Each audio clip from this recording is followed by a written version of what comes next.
Welcome back, viewers. Thank you so much for tuning in, and I hope you are having a great time. My name is Patrick Tawaya Matope, and on this channel, I do deliver content on social work and social care in general. In today's topic, I'm just going to unpack what the National Referral Mechanism is all about. For those who work in safeguarding, especially safeguarding with children and sometimes with adults, you might know what the National Referral Mechanism is. But in this video, I'm just going to unpack more to give more details in terms of what is the National Referral Mechanism, who makes a referral, and under what criteria. And also I'll be looking at steps to making a referral. What would be the possible outcomes when one makes a referral, and what happens when there's a positive outcome, and what happens when the outcome is showing otherwise. And that's it really. The first thing I'm just going to put out is a disclaimer to say I don't consider myself a guru in social work or in these matters, but these are just nuggets from my own practice and from my own experiences, really, and my interaction with colleagues who are in the field as well. So the National Referral Mechanism is the UK's framework for identifying and supporting victims of modern slavery or modern day slavery, as well as human trafficking.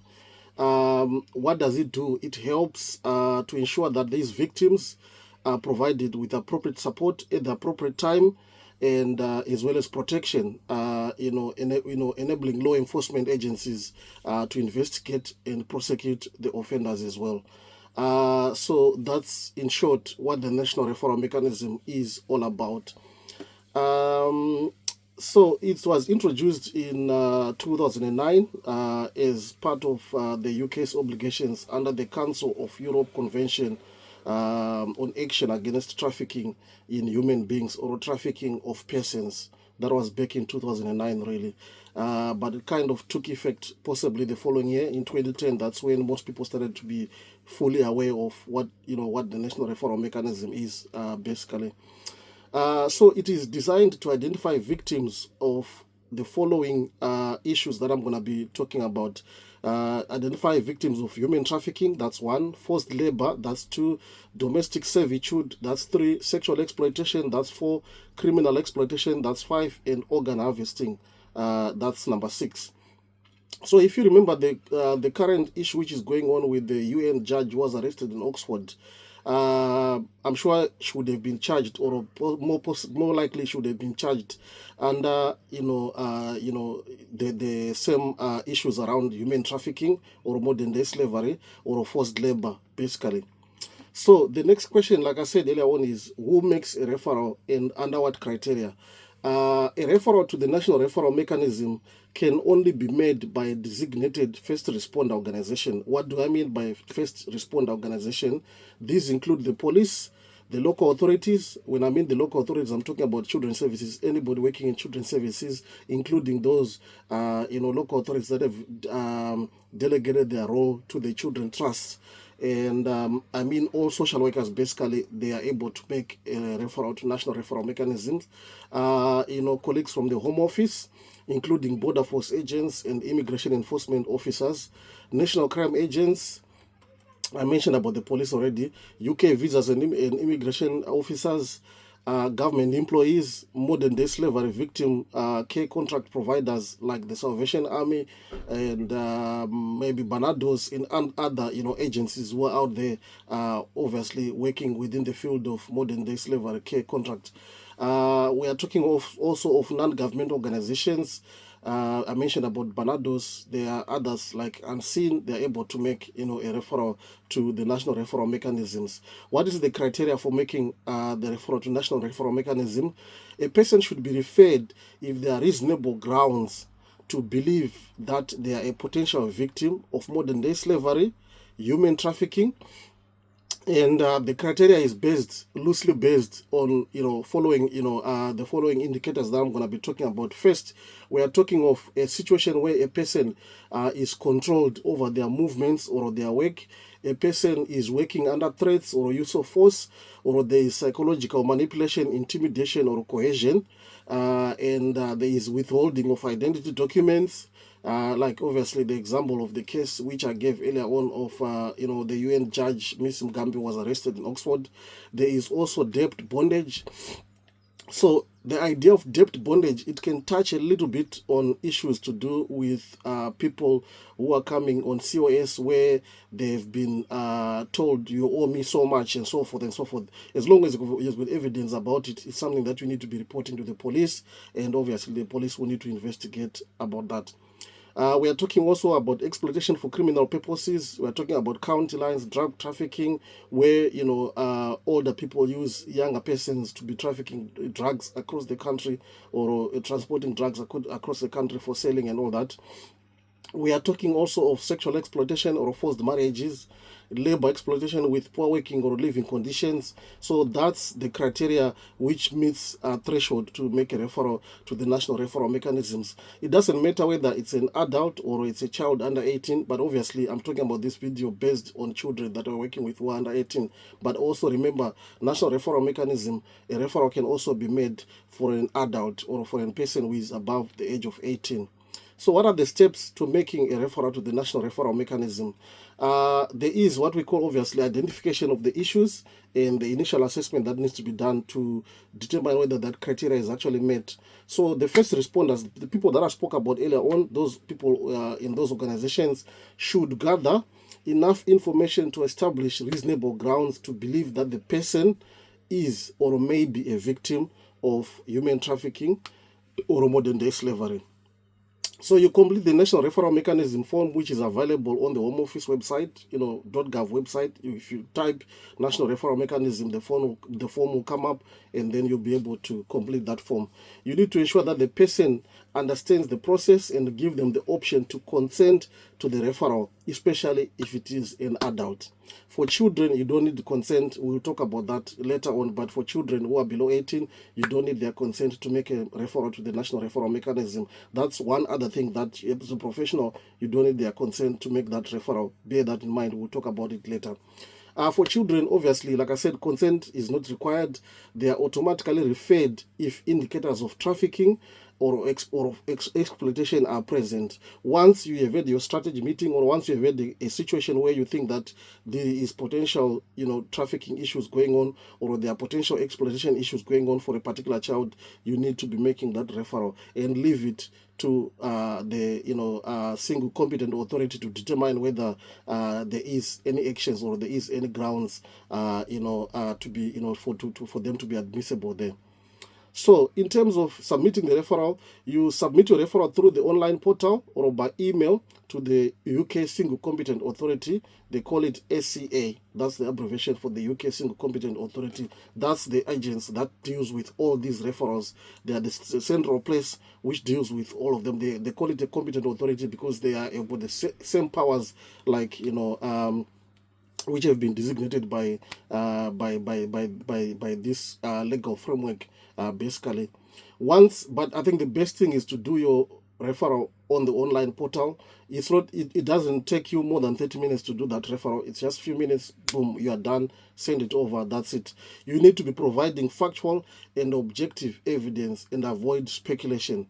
And you need to include information about the person's vulnerabilities, potential risks, and any immediate support needs that may be required.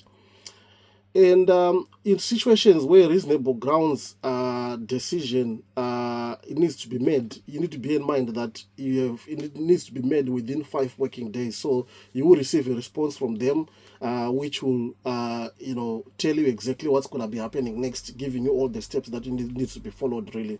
So the single competent authority will determine if there are reasonable grounds to believe that the person may be a victim. That needs to be done within that working time frame.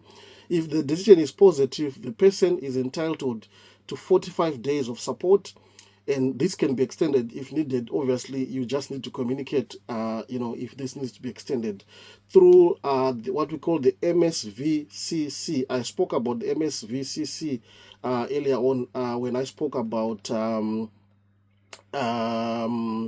the agents like Salvation Army, Barnardos, and Unseen. This is called the Modern Day Slavery Victim Care Contract. That's MSVCC, Modern Slavery modern day slavery victim care contract providers. So there are providers who are designated to be providing this sort of support to these individuals who may be deemed or where there are reasonable grounds to to suspect that they are believe that the person may be a victim of exploitation or trafficking. And they can also be given access to safe accommodation, medical care, legal advice, psychological support, financial assistance. So these centers, they are there to be providing that support, and coordination will be done to make sure that the victim accesses this support. In terms of the conclusive grounds decision, it takes 45 days for that decision to be fully made, but 5 days is where you receive an email to acknowledge that we've received a referral, we are looking into it, and then it takes 45 days for that decision to be made. So the single competent authority will undertake a more detailed investigation into whatever you've referred to them and make a conclusive grounds decision. If it's positive, it means the person is confirmed as a victim and will be entitled to further support, including leave to remain if they don't have leave to remain in the UK, and sometimes it might not be possible for them to go back to their country of origin, so you need to be mindful about all that as well.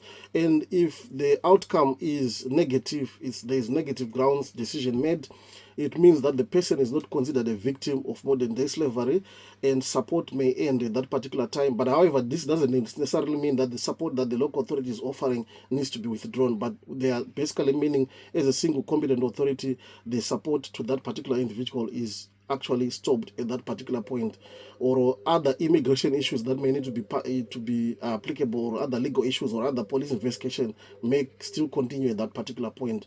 So information to be mindful when making a referral: one, issues around consent. I spoke about consent already. For an adult, adults must give consent or must give informed consent to be referred, unless if they lack capacity, about how you can do your capacity assessment to see whether the person has got capacity to give consent. If they don't have capacity, that's when you can make a referral without their consent, but you need to indicate in your referral that the person doesn't have capacity to give consent. But for children under 18, they can be referred without consent if exploitation or trafficking indicators are present. However, it's good practice for you to be having a conversation with the children to let them know that this is the step that you are taking. You're making a referral to the single competent authority around within the National Referral Mechanism.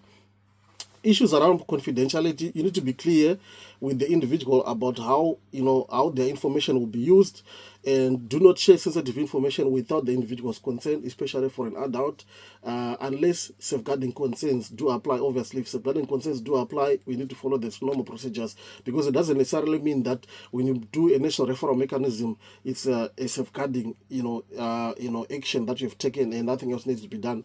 Other actions may still need to be done by the local authority, for example, referral to initial child protection conference or strategy meeting, and all those other kind of things that can be done in the background. And then talking about support needs, you need to highlight any immediate safeguarding or protection concerns, and also consider the person's mental health, physical health, as well as risks of re-exploitation. Are they in a situation where they can be re-exploited again? If that's the situation, you need to be putting in place a safety plan that will ensure that that doesn't happen again.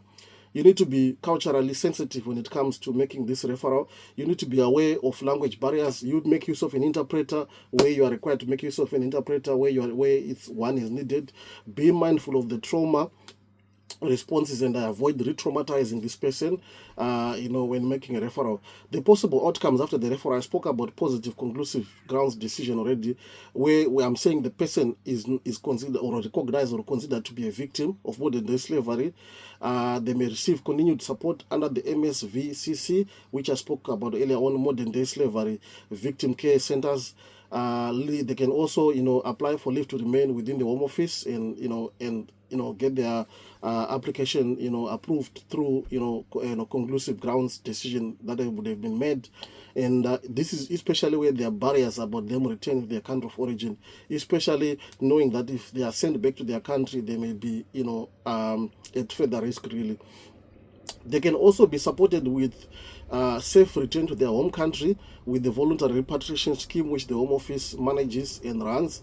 And they can also be supported with rebuilding their life if obviously there is no need for them to go to their country of origin, or they are already UK UK nationals, or British nationals really. There is also obviously consideration for criminal investigation. If the case involves criminal activity, obviously the police will still continue with their work, or NCA may initiate further investigation. The victim may also be asked to provide evidence, but cannot be forced to engage with the police if grounds are not conclusive really. So the key takeaways: the National Referral Mechanism is a protective mechanism and not an immigration enforcement tool. That's one thing we need to be clear out there. The first responders should focus on safeguarding and not criminalization. That's key takeaway number 2. Key takeaway number 3: providing accurate, factual, and detailed information is crucial for a fair assessment to be made by the single competent authority. And early identification and referral increases the chances of positive outcomes for the victims, because they are not yet deep into whatever they are being accused of, really. So that's one other thing. There's an abbreviation which I spoke about earlier on, MSVCC, which stands for Modern Slavery Victim Care Contract, or Victim Care Contract Centers. So it's a government-funded contract that provides support services for victims of modern-day slavery, human trafficking in England and Wales. I don't know what mechanism or what support is available in Northern Ireland and in Scotland, but this is mostly in England and Wales. It is managed mostly by the Salvation Army and delivered through a network of partner agencies.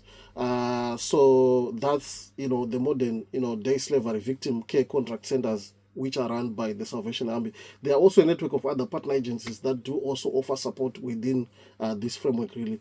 Support is available to adults who have received a positive, reasonable grounds decision under the National Referral Mechanism. Support is also available to children, who have received positive, reasonable grounds. The services provided, I spoke about some of these earlier on. We're talking about safe accommodation, access to secure housing, for those at risk. I'm talking also about financial support, weekly subsistence allowances which they would receive while they are in this accommodation, healthcare, obviously assistance in accessing medical support. We're talking about emotional and psychological support. They've got psychologists who are also working with these people. Remember, they've gone through traumatic experiences, so there is counseling and mental health support which is available to them. They can also get legal advice on obtaining obviously support with immigration issues, as well as asylum claims or other legal matters which they might be having with the people who are obviously exploiting them. There's also translation and interpretation services which are available within this framework. There's also outreach support, where they support those who do not require accommodation but still need support, who are already in their households but they still need some support. So in terms of the duration of the support, it's usually first 4 to 5 days, where there is positive grounds, but obviously this support can be extended where it is deemed to be required. So in a nutshell, that's all about the National Referral Mechanism. If you've got questions or additional information that you want to share, please put your comments in the comment section below, and let's keep the conversation going. I hope somebody has learned or grasped a few things from this video. Thank you so much for watching. If you haven't subscribed, please do subscribe, hit that notification bell so that when I post, you'll be the first person to know. Thank you so much for watching, and I appreciate it. Bye bye.